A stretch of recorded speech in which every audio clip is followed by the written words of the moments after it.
Got one thing I want to share with you very quickly before we uh, get into a discussion with our next guest. This was sent to me by a friend this morning. Her name's Kathy.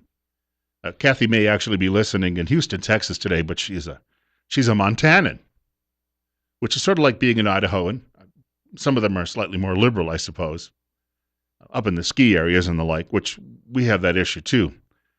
But she is what I would call like a vacuum cleaner when it comes to news and information. I mean, she just absorbs all of this, and then she shares a lot of it with me. And she was sharing with me that there has been a resolution, at least for the time being, to a case that was taking place in Maryland, all the way back on the eastern side of the country.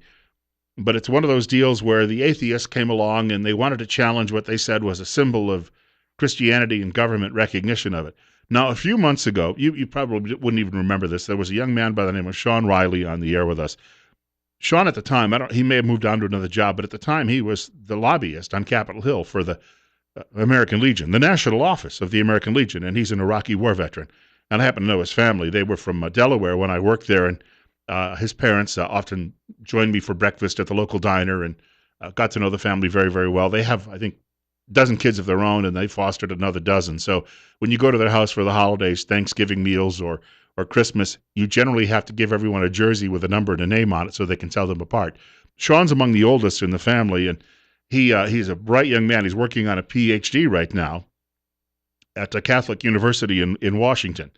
And he was on the air with us on a number of occasions in my first few months here on the job, talking about some issues related to veterans and things going on.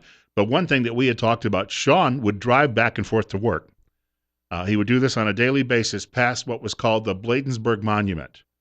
This is coming out of the Baltimore Sun. It says a federal court in Maryland has ruled that a cross-shaped war memorial in Prince George's County is constitutional after an organization argued the structure's presence on public land is a violation of the First Amendment. The U.S. District Court for the District of Maryland ruled Monday that even though the Bladensburg World War I Veterans Memorial, a 40-foot-tall monument erected in 1925, takes the shape of a cross, its purpose is not primarily religious. Now, the Baltimore Sun is a far left-leaning newspaper. There was a time when it was the only newspaper I'd ever subscribed to on my own in my life. My local radio stations would often get the local papers, but the Baltimore paper was the bigger regional paper, and I would read that on my own. And even though I had to hold my nose when I read the op-ed page, I still would get it for some details on some of the local news that happened to be going on that we might otherwise not get the depth on. The writer says the structure that stands at the intersection of Route 450 and alternate US 1 neither depicts nor mentions Jesus. If you've ever seen this thing, you may have seen it in a picture or online. It's lovely. It's a giant crucifix, and it stands here 40 feet high at this intersection. Has been there now for 90 years, and again, it was put there by World War I veterans who came home from a nasty calamity, and many of them probably thanked God. And likely at the time, most of them are Christians. They thanked the Christian God. Well, the Judeo-Christian God. If you're a Christian, you believe it encompasses both those faiths. But they thanked that God for bringing them home safe from Europe. So they put up this monument. Now, they're all long gone. And now you've got a lot of angry atheists who break into, grand mal seizures when they drive by and see it. The demons in them working the magic. And they want the thing taken down. Despite the fact that after 90 years, it has become quite a piece of local history. It's not going to end here.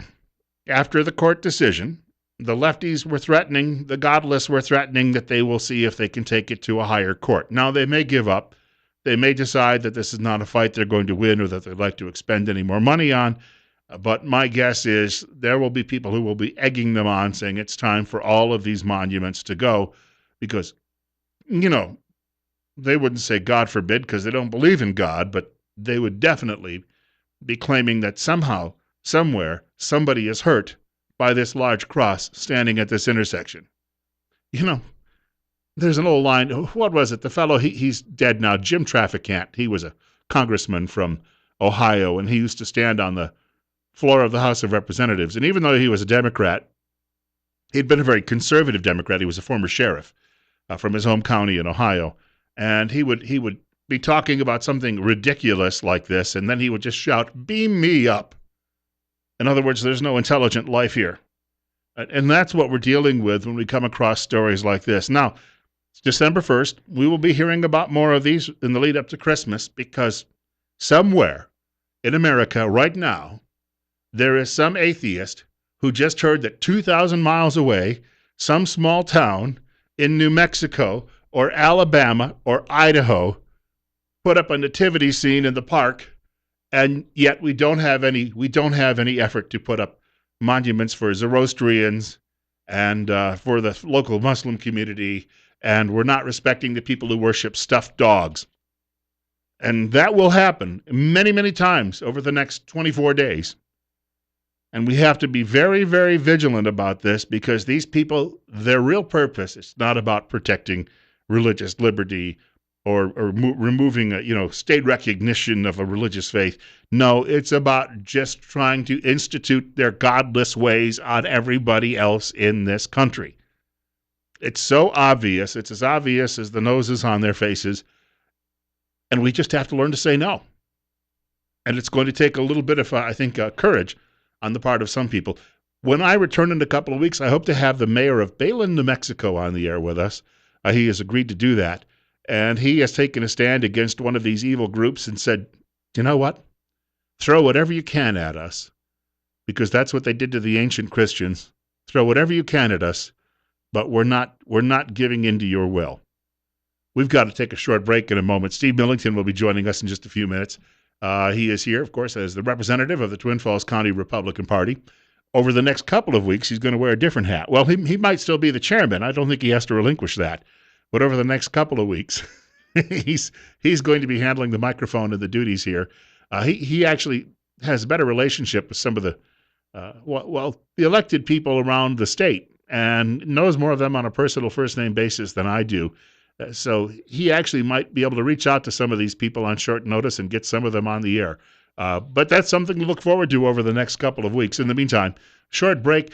Oh, the temperature just dropped to 1, but then it dropped back to 2. So, for a brief moment there, we had it halved and then it doubled. Isn't that great? Got more on that coming up someday, too.